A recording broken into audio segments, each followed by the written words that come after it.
Is that a good luck sucker? What flavor are we working with? Pink lemonade. What? Pink lemonade. Pink lemonade? A stranger gave me candy, so I haven't learned my lesson, I guess.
That's awesome. Yeah.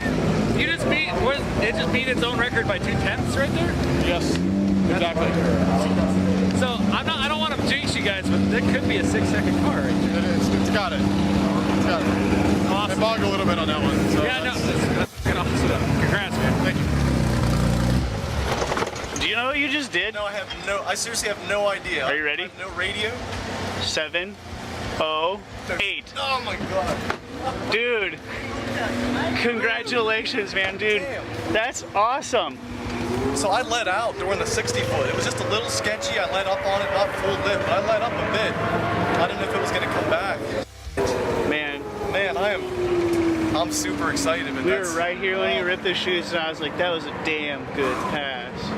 Yeah, 708. It was really good that time. It stuck. We didn't hook, and I think it's again. I let off a little bit. I was a little scared after yesterday. If you saw me, I was auditioning for Disney Stars on Ice. Or something. I mean, it was so wow. You're the guys to give me the news. I had no idea. Well, hey, man, like, congrats. Woo! Well deserved. It's right there. You have the time slip? I'm still shaking. You're still shaking? It's okay, this has stabilization. You just set the stock turbo location record too. I didn't know that. You're just out here destroying stuff. Your personal time, your personal mile an hour, the records. Yeah, we really wanted to go to like a 29-inch tire to get that better 60-foot. And you need to calm down. It's only Friday, you know. You still have 2 days. Man, these wrinkles, it's not from age, that's smile lines, man. Yeah, I can't wait to get it dialed in. Tony's got some data to work with. There he is. There he is. I let off. Before the 330, I was off of it, and then just eased it back in. It's just a little, it just felt off. So I left a bunch on the table for you. Man, congratulations again. It's Thank you. Well deserved, dude. You guys have been trying to get here forever. It's really good to see that you finally made it.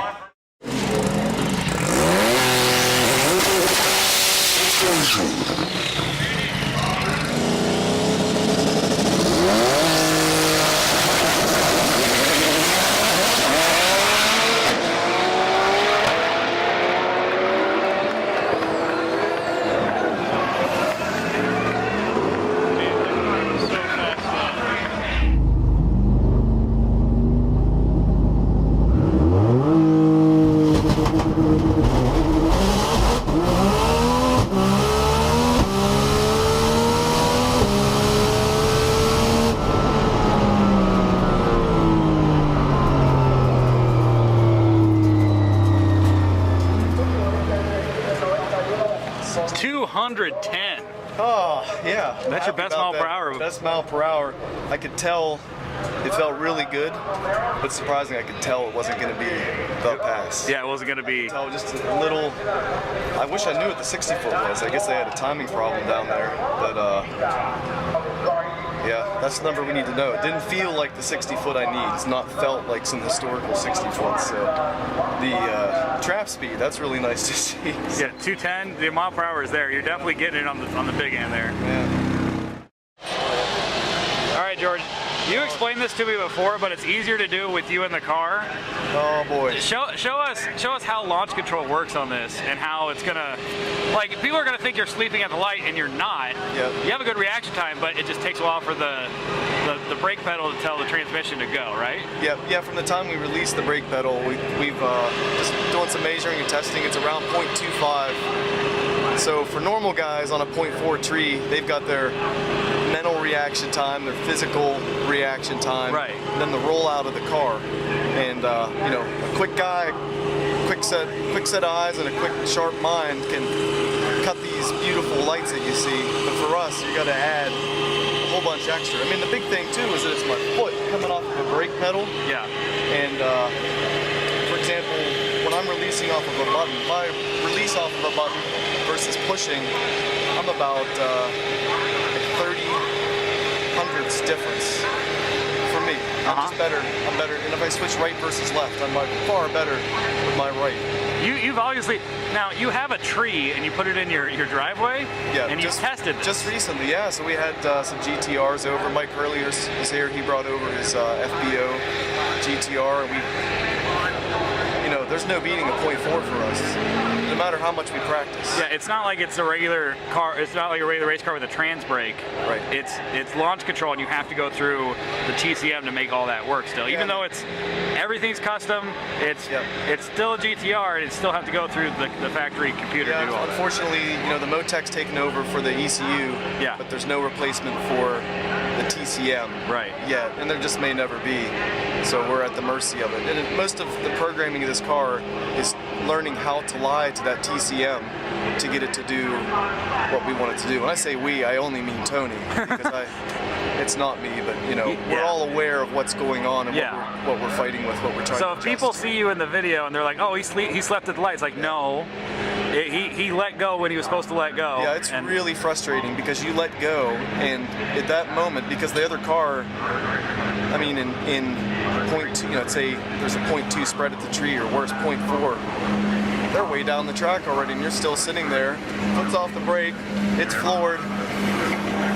Just waiting for the ride. I did see yesterday when you did your 7.0, I saw the brake lights come off, and it wasn't instant. Like, brake lights came off, and it took a little bit, like you said, for it to actually leave. So that's actually interesting. That might be the day that we've not thought of, just filming the car from behind and just timing from. You guys in editing, you guys go ahead and do this. See how far off we are. But from the time the brake light goes off until you see the car begin to move. Right, so when it squats down. We believe it's around 0.2 to 0.25. So. Gotcha. And if we make it anywhere, then we're going to try to use the bump in, which will be a first. Yeah. First for me. I've never seen a GTR bump in, so that'll be pretty unique. You haven't used it yet. I haven't used it. I've been practicing the button sequence because mentally it's a bit of the belly rubbing, head padding. Yeah. So it's, you know, a lot of my practice attempts, I just mess it up, and we figure right now there's a lot more potential to do something very negative with just one wrong button input versus getting it right. But obviously, if we qualify, and I don't expect the car to go rounds, but if we want to make it even one round, we've got to bump in. Right. Now, a lot of people are going to think like you could have done this before, but the car was you live in what, Pittsburgh? Yeah. And the car was in Texas. When was the last time you were in the driver's seat of this thing? TX2K? It was Streetcar Takeover Dallas. That was Mother's Day weekend. Yeah, so it's been a few months. You do pretty well considering your seat time is so low on this car. It's tough, you know, muscle memory you want to think is real, but you know, we changed the steering wheel, and you know, there's no power steering now, and it makes a difference. So you got to get that feedback. You know, the guys that program PID things, they know what I mean. But just got to get that feel, and it's okay. Well, George, thanks for running through that with us. It's very technical, and I knew it'd be better inside the car so you could show us exactly how it works and everything? It's not. This isn't a Pro Tree car, but you know, I think Nissan didn't think it was a drag car either. No. So give us a couple years, and I think it'll be neat to see a year from now. I bet some more people show up here with these cars. Absolutely, and, absolutely. You know, who sees? Guys will be back having these things and putting power glides in them. If it's sacrilegious or not, I want to see it. Yeah, absolutely. Well, thanks for going through the technical stuff about launching a GTR the proper way.